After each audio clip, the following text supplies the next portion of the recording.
Welcome to The Explainer. Today, we're talking Bitcoin, but we're going to look way beyond the price. Is this thing just a digital asset for billionaires, or is it actually the future of money for, well, everyone? We're going to break down its competing identities, dive into the ideology behind it, look at the tech making it all happen, and then, this is the fun part, we'll get to the one thing that really makes it all finally click. All right, so let's jump right into the big question. Is Bitcoin an asset or is it money? And honestly, there's no better person to help us frame this whole debate than one of Bitcoin's most influential and, let's face it, polarizing figures, Michael Saylor. Journalist Joe Nakamoto calls Saylor the patron saint of Bitcoin treasury companies. And it's a perfect description, isn't it? He's the billionaire CEO who really pioneered this whole idea of corporations buying up Bitcoin, not to spend, but to hold on their balance sheets, like digital gold. But here's where it gets really interesting. This wasn't always his take. See, the old Saylor was all about using Bitcoin for everyday transactions, as money.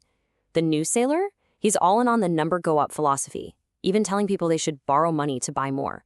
This whole pivot has created this massive split in the community, sparking this huge debate about what Bitcoin's soul really is. And this tension between asset and money, it actually points to something way deeper.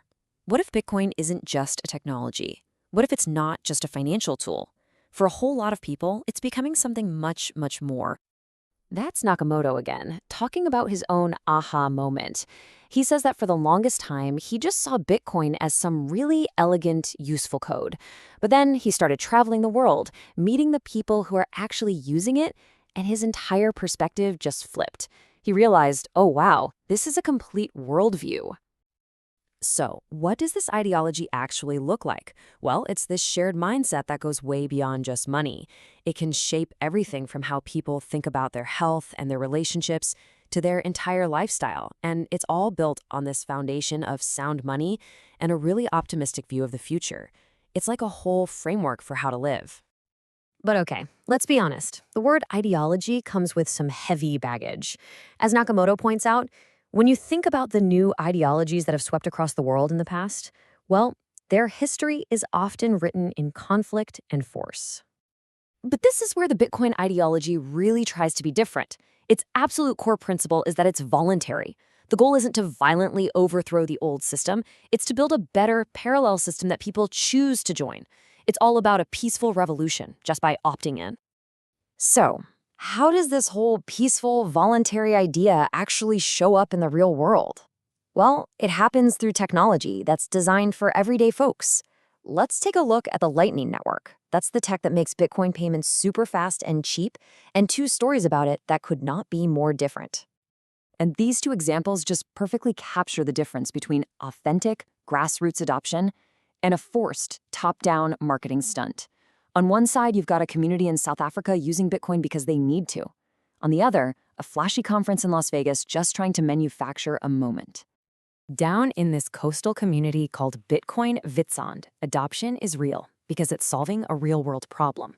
Their local currency is failing. This wasn't some big corporate rollout. It started with a few enthusiasts and just spread organically, village by village. Now it's used for everything, buying groceries, paying for dinner, even instantly splitting tips between waiters. Now, the Vegas example, it just felt totally hollow. They were trying to set a world record in a city where, credit cards and cash work perfectly fine. It was a performance, not problem solving.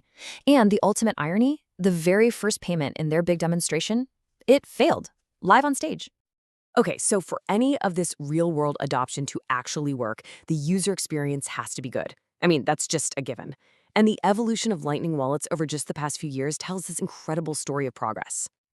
If you rewind to 2019, Lightning was a clunky, experimental mess that only hardcore nerds would touch. By 2021, you had these custodial wallets pop up that made it simpler, but you had to trust a company with your keys. But today, the landscape is totally mature. We've got these fantastic, easy-to-use wallets of all kinds, including non-custodial ones that give you full control. And you know what? They just work. And this is the key takeaway here. So many critics are still stuck in the past, arguing about how the user experience was back in 2021.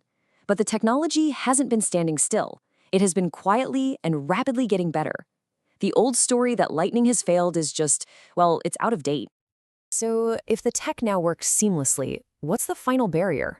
How do you get someone to really understand Bitcoin, not just as a stock you hold, but as real, actual, functional money?